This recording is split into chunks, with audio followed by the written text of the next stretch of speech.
2023년 4월 23일 이번 주 하나님께서 주시는 말씀은 요한복음 13장 34절 35절입니다. 제가 읽어드리겠습니다. 새 계명을 너희에게 주노니 서로 사랑하라. 내가 너희를 사랑한 것 같이 너희도 서로 사랑하라. 너희가 서로 사랑하면 이로써 모든 사람이 너희가 내 제자인 줄 알리라. 아멘. 이번 주 말씀의 제목은 잘 살아야 합니다 입니다. 지난주에 코미디언이었고 또 목사였던 서세원 씨가 죽음을 맞이했습니다. 캄보디아의 한 병원에서 주사를 맞다가 죽음을 맞이했습니다. 근데 이분의 나이가 80대, 90대가 된 게 아니라 기껏 60대 후반에 불과했다라는 사실입니다.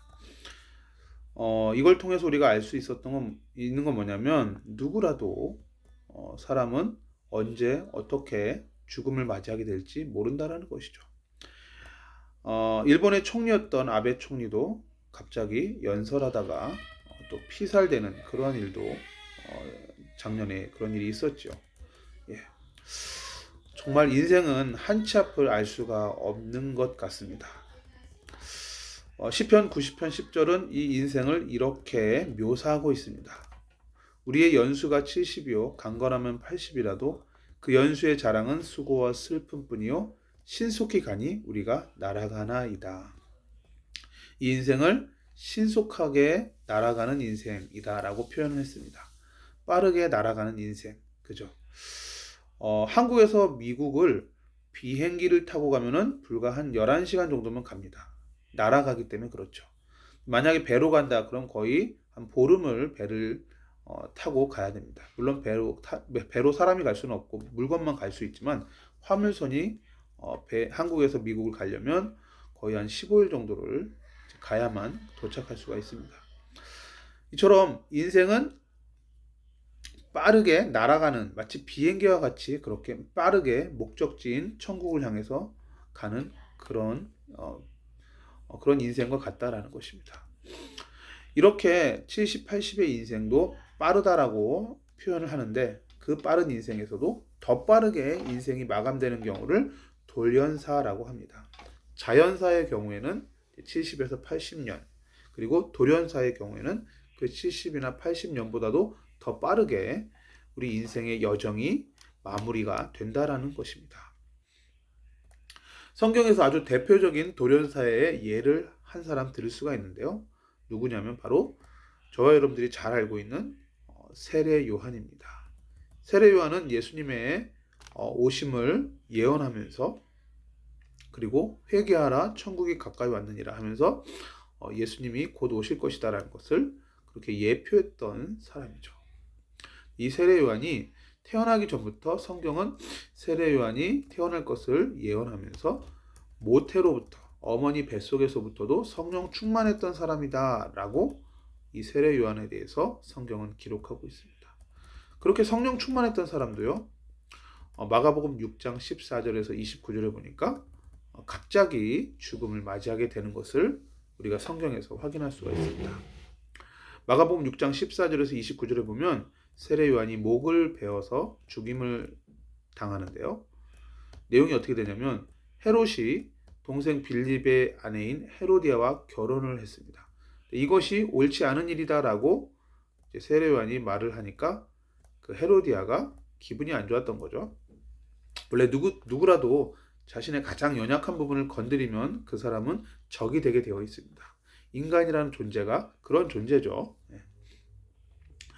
선악과를 왜 따먹었느냐 했는데 하나님께 죄송합니다 하는 게 아니라 핑계를 대는 게 인간이기 때문에 그래서 이 헤로디아의 그 가장 약한 부분을 이야기하니까 헤로디아 입장에서는 요한이 원수가 된 겁니다. 그래서 요한을 원수로 여겨서 죽이고 싶어 했어요. 결국 그 기회가 왔죠. 본인의 딸이 이제 연회에서 춤을 추는데 그것을 너무 기뻐한 헤롯이 무엇이든지 원하는 대로 구하라 해서 그 헤로디아의 딸이 헤로디아에게 와서 어머니 무엇을 구할까요? 했더니 요한의 머리를 구하라 그래갖고 요한의 머리, 즉 요한을 목베어 죽이게 된 것이죠. 그리고 이것이 바로 세례 요한이 돌연사를 당하게 된 이유입니다. 자, 여기서 우리가 한 가지 살펴보고 확인하고 넘어가야 될 것이 무엇이냐면 꼭 일찍 죽으면 저주이고 장수하면 축복인 것은 결코 아니라는 것입니다. 모든 것은 하나님의 절대 주권 속에서 이루어지는 일이지 일찍 죽으면 저주받은 것이고 오래 살면 축복받은 것이고 그것은 아니라는 것입니다.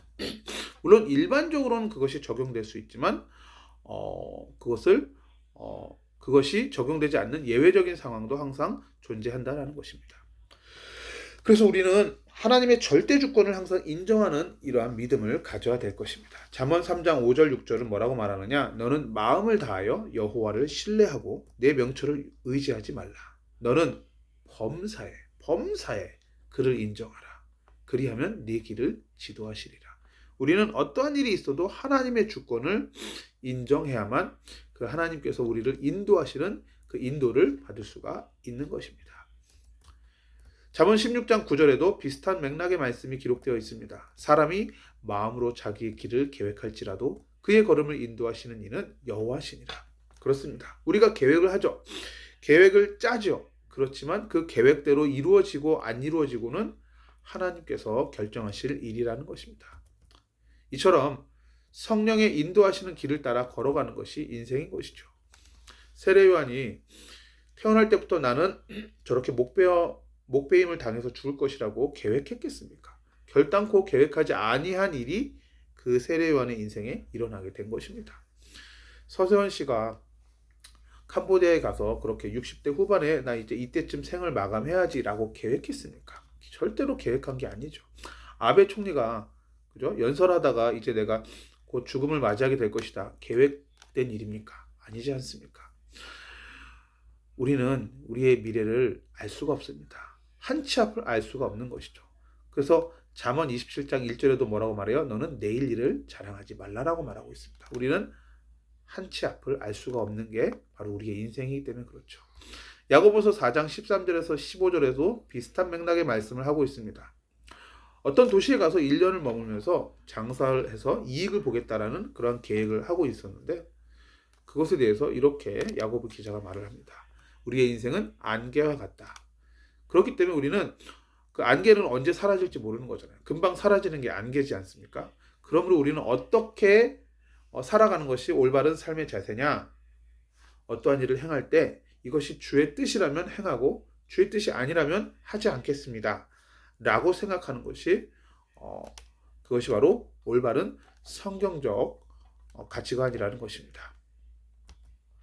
자, 요한복음 9장 1절에서 3절에서도 보면 날 때부터 맹인된 사람이 있었어요. 태어날 때부터 맹인이 되어 있었어요. 눈이 안 보인다라는 거죠. 그래서 제자들이 물어봅니다. 예수님, 왜 이 사람은 날 때부터 맹인입니까? 본인의 죄 때문입니까? 아니면 부모님의 죄 때문입니까? 라고 질문을 하죠. 그랬더니 예수님이 뭐라고 대답을 하시죠? 이것은 그 사람의 죄도 아니고 그 부모의 죄도 아니고 그를 통해서 하나님께서 행하고자 하시는 일이 있기 때문에 그렇게 그 사람을 맹인으로 태어나게 하신 것이다 라고 예수님이 그렇게 대답을 하십니다. 결국 뭐냐? 하나님의 주권이라는 것입니다. 하나님의 절대 주권 속에서 어떤 사람은 맹인으로 태어나기도 하게 된다라는 것이죠. 그러므로 내 사건에 어떠한 어려움이 왔다고 해서 그것이 결코 저주는 아니라는 것입니다. 하나님의 계획이 있다라고 믿고 그 속에서 우리는 하나님의 섭리를 찾아야 되는 것이죠. 네. 그래서 성경은 이렇게 말하죠. 항상 기뻐하고 쉬지 말고 기도하고 범사에 감사하라. 이는 그리스도 예수 안에서 너희를 향하신 하나님의 뜻입니다. 그래서 우리는 어떠한 상황에서도 항상 기뻐할 수 있는 것입니다. 하나님의 주권과 계획이 있다라고 믿기 때문에. 그렇죠. 자, 이렇게 빨리 죽거나 늦게 죽거나 어쨌든 돌연사를 하거나 자연사를 하거나 누구도 피할 수 없는 인생의 마지막 종착역은 바로 죽음이라는 것입니다. 히브리서 9장 27절 잘 아는 구절이죠. 한 번 죽는 것은 사람에게 정해진 것이요 그 후에는 심판이 있으리니. 네. 누구도 이 죽음을 피할 수가 없습니다.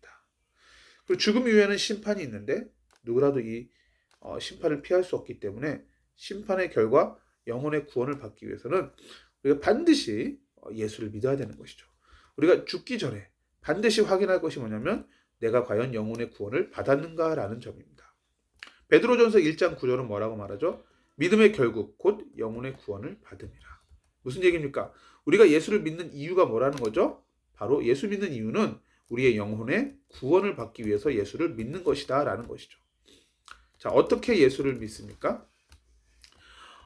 갈라디아서 2장 16절, 사람이 의롭게 되는 것은 율법의 행위로 말미암음이 아니요 오직 예수 그리스도를 믿음으로 말미암는 줄 알므로 우리도 그리스도 예수를 믿나니. 네, 우리가 행위로, 열심으로, 노력으로, 수고로 우리가 구원을 받을 수가 없습니다. 죄 용서함 받고 죽음의 권세를 이기고 사탄의 권세를 이기고 천국 가는 것, 하나님 자녀 되는 길은 이렇게 우리의 행위로 결코 되어질 수가 없습니다. 그렇기 때문에 예수 그리스도를 믿음으로 말미암아 우리는 의롭다라고 칭함받는 줄 믿습니다. 예수님께서 십자가에서 우리의 죄값을 대신해서 대신 죽어주신 그 죽음을 나의 죽음으로 믿으면 우리는 죄사함 받고 구원을 받습니다. 우리가 율법의 행위로 구원받는 것이 아니라 그리스도를 믿음으로써 의롭다함을 얻는 것입니다. 율법의 행위로서는 의롭다함을 얻을 육체가 없기 때문에 그렇죠. 이 갈라디아서 2장 16절의 말씀을 우리가 확실하게 믿는다면 우리는 영혼의 구원을 은혜로 믿음으로 받게 됩니다. 자, 그렇게 우리가 죄사함을 받고 구원받고 하나님의 자녀가 된 게 분명히 맞다면 이제는 우리가 정말 이렇게 내 영혼이 구원받았는지에 대해서 확인이 필요합니다. 어떻게 우리는 내 영혼이 구원받았는지를 확인할 수 있습니까? 고린도후서 13장 5절의 말씀을 통해서 확인할 수가 있습니다. 뭐라고 말하죠? 너희는 믿음 안에 있는가 너희 자신을 시험하고 너희 자신을 확증하라. 예수 그리스도께서 너희 안에 계신 줄을 너희가 스스로 알지 못하느냐? 그렇지 않으면 너희는 버림받은 자니라. 믿음 안에 있는지 확인하래요. 시험하래요. 확증하래요. 예수 그리스도가 너희 안에 계신 것을 너희가 알지 못하느냐라고 말해요. 자, 그렇다면 우리가 믿음 안에 있고 예수님 안에 있다라는 것, 예수님이 우리 안에 계신 것이 확실하다면 어떠한 변화가 일어나는가? 어떻게 확인할 수 있는가? 그것은 무엇을 통해서 할 수 있냐면 내 가치관, 생각, 기준이 변화된 것을 통해서 확인할 수가 있습니다. 구원받은 나는 반드시 예수님을 위해서 살게 되어 있습니다. 내가 지금 바꿔 말하면 구원받았는데도 불구하고 예수님을 위해서 살지 않고 있다. 그럼 여러분들은 구원을 받았는지를 다시 한번 확인해 봐야 된다는 것입니다. 고린도후서 5장 15절은 뭐라고 말해요? 그가 모든 사람을 대신하여 죽으심은 살아있는 자들로 하여금 다시는 그들 자신을 위하여 살지 않고 오직 그들을 대신하여 죽었다가 다시 살아나신 이를 위하여 살게 하려 함이라. 우리가 예수를 정말로 믿는다면 우리는 이제는 더 이상 우리 자신을 위해서 사는 것이 아니라 나를 위해서 대신 죽었다가 살아나신 예수님을 위해서 살아야만 한다라는 것입니다. 내가 정말로 예수님을 위해서 살고 있다면 내 영혼이 구원받았다는 것을 확실히 알 수 있는 것이죠. 반대로 내가 지금 구원을 받았다라고 입술로는 고백하지만 내 삶이 지금 내 가치관이 내 삶의 기준이 예수님을 위해서 살아가지 않고 있다면 나는 진짜 구원받은 하나님의 자녀가 맞는지를 다시 한번 점검해 봐야 된다는 것입니다. 성령 하나님께서는 우리 안에 계시면서 결탄코 우리를 예수 믿음에도 불구하고 우리를 여전히 세속에 속해서 세상 사람처럼 살아가도록 놔두시지 않는다는 것입니다. 교회 문턱을 왔다 갔다 한다고 해서 구원받는 게 아니에요.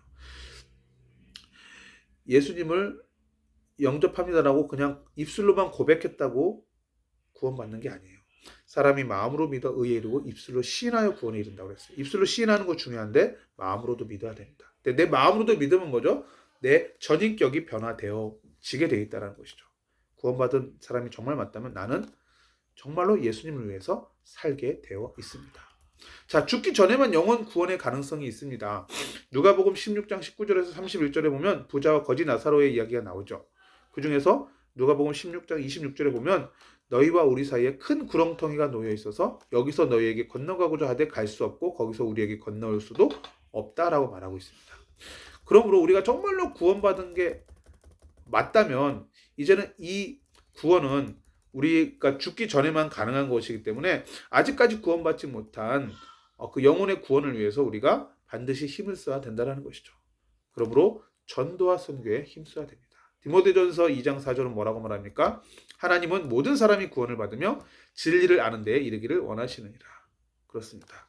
우리가 정말로 구원받은 게 맞고 내 삶의 가치관이 이제 바뀌어서 예수를 위해서 살아가는 것이 맞다면, 그리고 죽기 전에만 영혼 구원의 가능성이 있는 게 맞다면, 이제는 우리의 남은 인생을 전도와 선교에 힘써야 될 줄 믿습니다. 자, 한 번밖에 살 수 없는 인생, 언제 죽을지 모르는 인생이므로 우리가 잘 살아야 되겠죠. 자, 어떻게 사는 것이 잘 사는 인생입니까? 예, 전도와 선교에 힘쓰는 인생, 잘 사는 인생이죠. 근데 그것보다 더 중요한 게 무엇이냐면, 구원받은 내가 하나님과 동행하는 인생 살아야 될 줄 믿습니다. 예. 하나님과 동행하는 인생을 살 때 그 인생이 가장 행복한 인생이고 가장 최고의 인생이며 잘 살아가는 인생인 줄 믿습니다. 마태복음 1장 23절에 보면요, 예수의 이름이 바로 뭐다? 임마누엘이다 라고 말하고 있습니다. 임마누엘 뜻이 뭐죠? 하나님이 우리와 함께 하시는 것입니다. 즉 예수님은 이 땅에 왜 오셔서 십자가 지시고 피 흘려 죽으시고 다시 사셨어요? 우리의 죄를 용서하시기 위함 맞습니다. 죄의 결과로 오는 죽음의 권세를 이기시기 위함 맞습니다. 그런데 또 뭐도 있어요? 하나님과 우리가 인격적으로 교제하게 하도록 그 길을 열어주시기 위함입니다. 임마누엘 하시기 위해서 예수님은 이 땅에 오셨습니다. 하나님이신 예수님이 우리와 영원히 함께하기 위해서 이 땅에 사람으로 오신 것입니다. 그러므로 우리가 하나님과 동행하는, 하나님이신 예수님과 동행하는 인생이 바로 최고의 인생이고 가장 잘 살아가는 인생입니다. 이 축복을 누리셔야 될 것이죠. 이 축복을 꼭 누리시길 바랍니다. 시편 4편 7절 8절에 이렇게 말합니다. 주께서 내 마음에 두신 기쁨은 그들의 곡식과 새 포도주가 풍성할 때보다 더하니이다. 내가 평안히 눕고 자기도 하리니 나를 안전히 살게 하시는 이는 오직 여호와이시니이다. 예수 그리스도 안에 무엇이 있어요? 참된 기쁨과 참된 평안과 참된 안전이 있습니다. 예수님 안에만 이것이 있습니다. 예수님만 늘 바라보시길 바랍니다. 디모데후서 4장 5절에는 하나님의 말씀과 기도로만 우리가 거룩해질 수 있다고 말하고 있습니다. 예수님의 말씀 가까이 하시고 예수님과 늘 기도를 통해서 교제하시고, 이렇게 할 때 우리는 여호와 하나님과 동행할 수가 있습니다. 또 어떻게 살아가는 것이 우리가 잘 사는 인생입니까? 하나님을 사랑하고 이웃을 사랑하는 인생입니다. 내 마음을 다하며 목숨을 다하며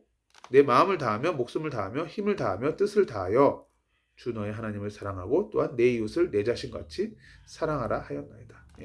하나님을 사랑한다면 하나님과 동행하겠죠. 이웃을 사랑한다면 이제는 서로 사랑하겠죠. 요한복음 13장 34절 35절에 이렇게 말하죠. 새 계명을 너희에게 주노니 서로 사랑하라. 내가 너희를 사랑한 것 같이 너희도 서로 사랑하라. 너희가 서로 사랑하면 이로써 모든 사람이 너희가 내 제자인 줄 알리라. 예. 우리는 서로 사랑해야 됩니다. 그것이 이웃사랑입니다. 물론 부모님도 사랑해야 되고 형제도 사랑해야 됩니다. 네? 여기서 서로 사랑할 때 모든 사람이 너희가 내 제자인 줄 알게 된다고 하였습니다. 많은 경우 사람들은 이웃을 나의 유익을 구하기 위한 대상으로 삼습니다. 저 사람을 통해서 내가 어떠한 유익을 얻을까? 이러한 목적으로 이웃을 만나고 접근합니다. 그런데 이웃은 나의 유익을 구하기 위한 대상이 아니라 내가 사랑하고 섬길 대상입니다. 그리고 이렇게 사랑하고 섬기다 보면은 주변 사람들이 알게 돼요. 모든 사람이 너희가 내 제자인 줄 알게 된다고 했죠. 이상하다. 저 사람들은 어떻게 이웃을 영리 추구의 대상이 아니라 진정 사랑하고 섬길 수 있을까? 알고 봤더니 예수 믿는 사람이에요. 예수님의 제자예요. 그걸 통해서 깨닫게 되는 거죠. 아, 저 사람들은 예수님의 제자구나. 나도 예수 믿어야 되겠구나. 그죠? 그렇게 사랑하고 섬기면, 이웃을 사랑하고 섬기면 전도가 되어지는 축복이 임합니다. 자, 오늘 말씀을 잘 살아야 합니다라는 제목으로 말씀을 선포하였습니다. 이 말씀 그대로 우리가 응답받게 되시기를 살아계신 주 예수 그리스도 이름으로 축원드립니다. 기도하겠습니다. 하나님, 오늘 잘 살아야 합니다라는 제목을 가지고 요한복음 13장 34절 35절의 말씀을 가지고 하나님 말씀을 나누었습니다. 누구나 인생은 한 번 죽음을 맞이하는데 죽기 전에 우리에게 구원의 기회가 있음을 믿습니다. 우리가 예수 그리스도를 믿음으로 죄사함 받고 구원받은 하나님의 자녀가 된 것이 분명히 맞다면 이제는 우리가 예수 그리스도를 위하여 살아가게 하여 주시고, 무엇보다도 하나님과 동행하게 하시고 하나님을 사랑할 뿐만이 아니라 이웃을 사랑할 수 있게 하여 주시옵소서.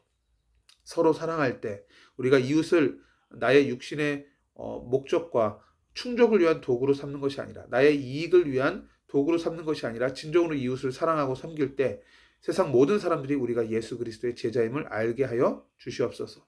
또한 그로 말미암아 우리 주변의 영혼들에게도 예수 그리스도의 십자가의 생명이 전달되게 하여 주시옵소서. 주 예수 그리스도의 이름으로 기도하옵나이다. 아멘.